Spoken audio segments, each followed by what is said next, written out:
Olá pessoal, bem-vindo por aqui. Este vídeo é da série Apologética Bíblica. Quando ateus, humanistas, progressistas resolvem interpretar a Bíblia, dá nisso aqui. Vou mostrar para você neste vídeo ateu humanista da atualidade interpretando a Bíblia por aí. A crítica à Bíblia, a palavra de Deus, sempre foi uma questão importante no arsenal retórico dos ateus. Certa vez, Isaac Asimov disse: quando lida apropriadamente, a Bíblia é a força mais potente para o ateísmo, jamais concebida.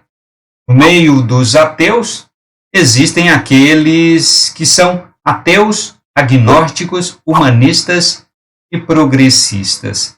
Agnósticos porque dizem que não creem em Deus, mas aceitam a possibilidade dele existir. Humanistas é porque tiram Deus do centro, Deus como referência para todas as coisas e colocam o homem na centralidade da existência. E progressistas porque acreditam que o homem cada vez mais está se tornando evoluído e aquelas coisas do passado, inclusive a Bíblia, é retrógrada e não presta. Eu faço antecipadamente um pedido que é para você compartilhar. Eu vou colocar aqui o vídeo do ateu interpretando a Bíblia. Já fiz vídeos sobre ele, é o Mário Cortella. Mas esse vídeo aqui, ele interpreta o 10º mandamento do Decálogo, isso mesmo. Um dos 10 mandamentos da lei de Deus, interpretado por um ateu, isso mesmo. Um dos mandamentos, ele hoje é traduzido do jeito que eu vou dizer: não cobiçar a mulher do próximo. Se você pegar esse mandamento no original, em hebraico, ele vai estar escrito do jeito que eu vou dizer agora. Uma coisa é como ele está, não cobiçar a mulher do próximo. Em hebraico, no original, quando ele foi produzido, o mandamento diz: não cobiçar o boi, a terra e a mulher do próximo. Porque o mandamento se refere à propriedade e não à fidelidade.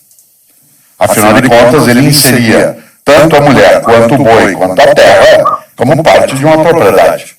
Não é estranho que assim fosse, afinal, algumas pessoas assim entendem até hoje.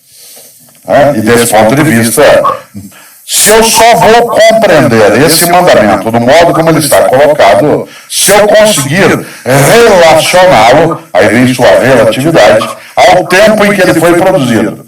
Ele é uma obra do século XIII a.C., numa sociedade semítica dentro de um mundo oriental. Desse ponto de vista, em relação àquele tempo, faz sentido escrever daquele modo. Quando eu atualizo, isto é, trago para agora, seria estranho um mandamento com essa expressão: não cobiçar a mulher do próximo. Afinal de contas, até algumas décadas, a lógica seria essa. Hoje, eu teria que atualizá-lo, e sem ser desrespeitoso às várias religiões que o têm como um dos seus mandamentos, a atualização hoje exigiria que eu escrevesse em 4 partes, e não mais em uma. Isto é, não cobiçar a mulher do próximo, vírgula, não cobiçar a mulher do próximo ou da próxima, vírgula, não cobiçar o homem da próxima, vírgula, não cobiçar o homem do próximo, ponto. Insisto, sem ser desrespeitoso em quem tem nos mandamentos uma referência. Eu vou ler o 10º mandamento na íntegra. Não cobiçarás a casa do teu próximo, não cobiçarás a mulher do teu próximo, nem o seu servo, nem a sua serva, nem o seu boi, nem o seu jumento, nem coisa alguma pertencente ao teu próximo. O 10º mandamento é o mandamento para não cobiçar. É o mandamento contra a cobiça. Não se trata aqui a questão da propriedade. O que está em questão é a cobiça, porque a cobiça é um problema moral. A propriedade não é um problema moral. Deus estabeleceu, instituiu o mandamento para não cobiçar o que é do outro. E Deus colocou aqui exatamente, você não cobiça nada que é do teu próximo. Nada. Ele coloca também a esposa. E qual é o problema de colocar a mulher, a esposa, como parte do lar? Porque o que diz aqui o texto? Não cobiçarás a casa. Então, o que faz parte da casa? A esposa, os filhos, os empregados, os recursos, né? O dinheiro, né? Os bens, tudo faz parte do lar. E Deus dá o mandamento para não cobiçar aquilo que é da casa do outro. Não é uma questão de propriedade, mas é uma questão de cobiça, porque o problema, repito, é moral e não de propriedade. Outro erro gravíssimo que ele comete é submeter a Bíblia à cultura. A Bíblia submetida à cultura. Ela foi importante para aqueles dias. Para hoje, tem que adaptar, tem que submeter o que foi escrito naquele tempo à cultura de hoje. Ele ajusta a Bíblia à cultura atual. Então, de forma ele ajusta?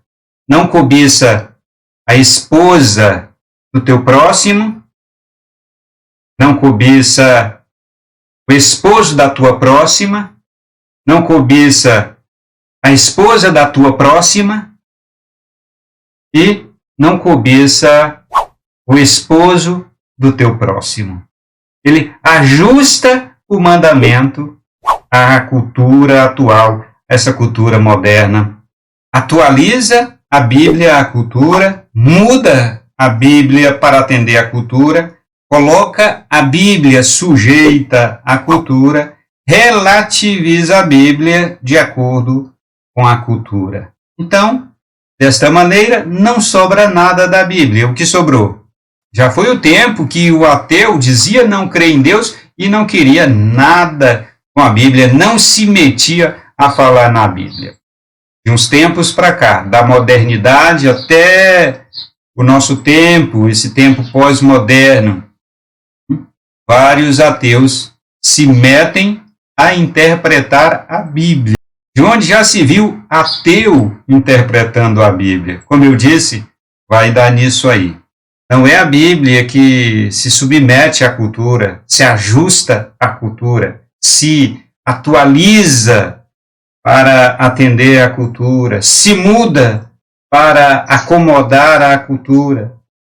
Não é a Bíblia que se coloca sujeita à cultura, não é a Bíblia que se relativiza de acordo com a cultura. Não é, é o contrário.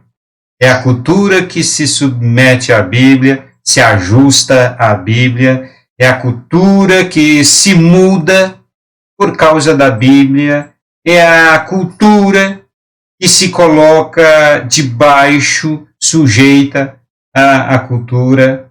É exatamente o contrário do que eles fazem com as Escrituras Sagradas. Os 10 mandamentos são princípios, são valores, são fundamentos para que todas as culturas possam se submeter, se ajustar e ser mudados por meio deles. Acontece que a Bíblia, a palavra de Deus, é inerrante, infalível e imutável. Repito, inerrante, infalível e imutável. A palavra de Deus, na primeira carta aos Coríntios, no capítulo 2, dos versos 13 ao 16, o apóstolo Paulo escreve da seguinte maneira: disto também falamos, não em palavras ensinadas pela sabedoria humana, mas ensinadas pelo Espírito, o Espírito Santo, conferindo coisas espirituais com espirituais. As Escrituras Sagradas são ensinadas pelo Espírito Santo e não pela sabedoria humana. Elas são ensinadas, conferindo coisas espirituais com coisas espirituais. É uma questão espiritual que está envolvida nas Escrituras Sagradas. Não é interpretação humana, não vem de ilação humana, não, é coisa do Espírito. Por isso que quando um ateu que não crê em Deus se mete a interpretar a Bíblia, dá nisto. Verso 14, ora, a pessoa natural não aceita as coisas do Espírito de Deus. Não está explicado porque o ateu não aceita as Escrituras Sagradas, não aceita as coisas de Deus, não crê em Deus. Por quê? A pessoa natural não aceita. Porque eles são loucura. É loucura para o ateu a Bíblia ser inerrante, infalível e imutável. É loucura para eles. Eles jamais vão admitir isso. Ela, a pessoa natural, não pode entendê-las, não pode entender as coisas do Espírito, as coisas de Deus, porque elas se discernem espiritualmente. E o verso 15, porém, a pessoa espiritual julga todas as coisas, mas ela não é julgada por ninguém. Pois quem conheceu a mente do Senhor para que o possa instruir? Porém, temos a mente de Cristo. O cristão tem a mente de Cristo, discerne, tem o discernimento das coisas de Deus a partir do Espírito Santo. E como o cristão verdadeiro, genuíno, tem a mente de Cristo e o discernimento a partir do Espírito Santo, ele é a referência para julgar todas as coisas. É isso que o texto está dizendo. A interpretação das Escrituras vindo de um cristão genuíno e verdadeiro que conhece as Escrituras Sagradas, por ter ele a mente de Cristo, por ter ele o Espírito Santo, a interpretação vai ser segura e vai ser uma bênção para a vida das pessoas. Agora, o ateu interpretando a Bíblia vai dar nisso. Coitadas das pessoas que são guiadas por ateus, agnósticos, humanistas, progressistas, se metem a interpretar a Bíblia para ensinar as pessoas. Forço o pedido que fiz a você lá no começo, compartilhe o vídeo com os seus contatos e a gente se encontra na próxima oportunidade.